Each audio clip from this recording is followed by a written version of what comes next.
Welcome to This Explainer. So, have you ever looked at an ad and just felt like the brand was somehow reading your mind? Well, it's not magic, it's methodology. Today, we're unpacking the ultimate framework that brands use to connect with us. Think of it like a giant funnel.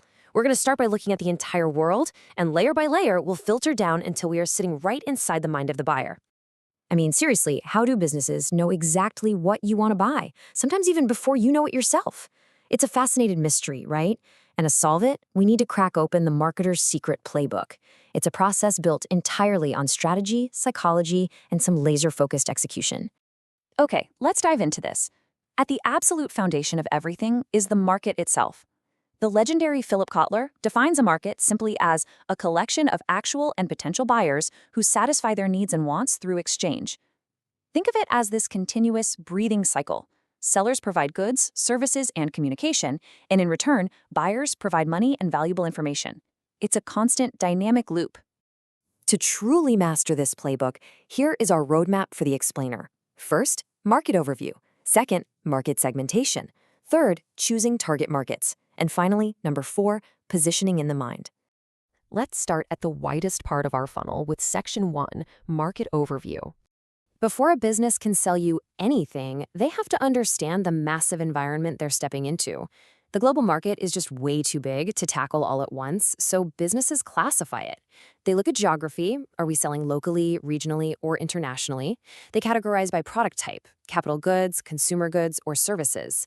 They figure out who holds the power. Is it a buyer's market or a seller's market? And finally, they look at the competition level. Are we talking a complete monopoly or a totally crowded, perfectly competitive space? Once a brand understands that broad landscape, it's time to bring out the scalpel. That brings us to Section 2, Market Segmentation. Market segmentation is kind of like slicing up a massive, mixed-flavored pie. You obviously can't eat the whole thing in one bite, and hey, not everyone likes every flavor. So in business terms, it's taking this huge, diverse, non-homogeneous market and dividing it up into smaller, homogeneous or uniform groups based on what different people actually crave. And this brilliantly illustrates how you take an initially chaotic crowd and organize them into distinct demographic clusters based on shared traits or behaviors. But for this to actually work in the real world, those segments have to be measurable, accessible, and attractive enough to actually generate a profit. Let's pause for a second and test your own marketing instincts. Think about mobile phones. How would you segment that gigantic global market? Well, you could divide it by income, budget phones versus ultra-luxury devices. You could segment by age, right? Simplified interfaces for seniors versus tech-heavy features for Gen Z. Or maybe by lifestyle, separating your casual scrollers from your hardcore mobile gamers. To capture those groups, it takes 3 strict steps. First, you identify your broad market and recognize its diversity. Second, you determine your specific criteria. Are we sorting by age, location, buying habits? And third, you actually execute the segmentation to generate crystal clear customer profiles.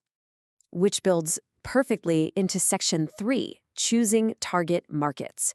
We've sliced the pie, now we have to decide which slice we're going to eat.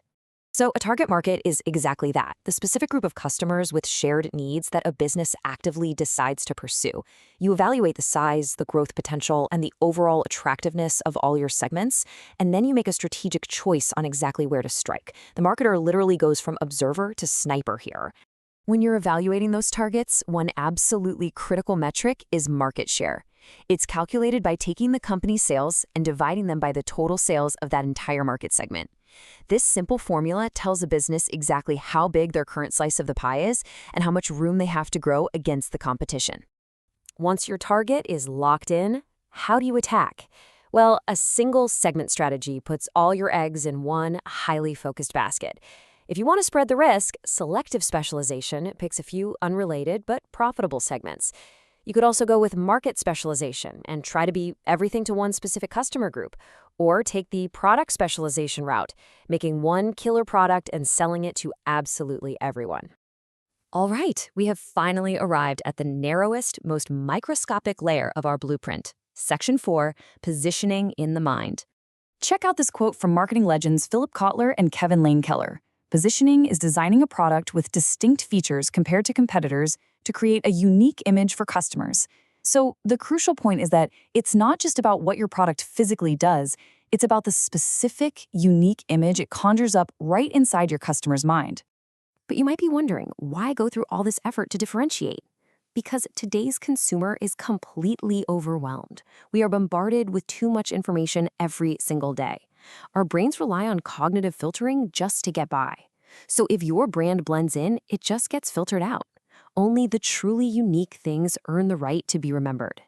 To plant that flag in the consumer's mind, brands can take a few different angles. They might lean on product attributes, like having the absolute best battery life. They might focus purely on the benefits to the customer, like giving you peace of mind. They can cater to a specific user class, directly attack a competitor, or just completely separate themselves into a league of their own. Let's ground this in a real-world application. Take Comfort Fabric Softener. They didn't just position themselves as a chemical that makes clothes soft. No, they boldly positioned their product as having the scent of a classy French perfume.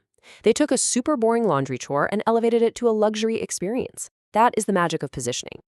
Anchoring that identity into reality takes a rigorous 5-step process. First, determine the level. Are we positioning the whole corporation or just one product? Second, identify your functional and psychological attributes. Third, assess the competition. Fourth, evaluate your options. And remember, whatever you claim here must be true and unique. And finally, execute this vision through your marketing mix. Now, what's really interesting about this slide is seeing how these broad strategies actually translate into specific business expressions. If you claim to be the quality leader, your identity demands having the best quality. If you want to be the service leader, your entire world has to revolve around giving the absolute best customer care. You pick your lane, and you dominate it. But dominance requires aligning two very distinct sides of your business. Side A is tangible differentiation, the physical reality. Your product features, the speed of your service, the politeness of your staff. Side B is intangible differentiation, the psychological imagery, the logos, the slogans, the colors, the feeling you give people. For positioning to actually work, the tangible reality must perfectly match that intangible promise. So, let's summarize the ultimate takeaway from our explainer today. Because the market is vast, segmentation focuses your resources. Then, targeting steps in to direct your aim at the most profitable groups. Positioning is that final step that locks your product right into the customer's mind. And tying the whole shebang together is the marketing mix, which is the engine that executes that grand vision. I'm going to leave you with this. I want you to think about the very last significant thing you bought. A coffee, a pair of sneakers, a phone, whatever. Look past the actual item for a second. How did that brand segment the market? Why did they target you specifically? And what unique image did they plant in your mind to make you swipe your card? Once you see the marketer's blueprint, you will literally never look at shopping the same way again.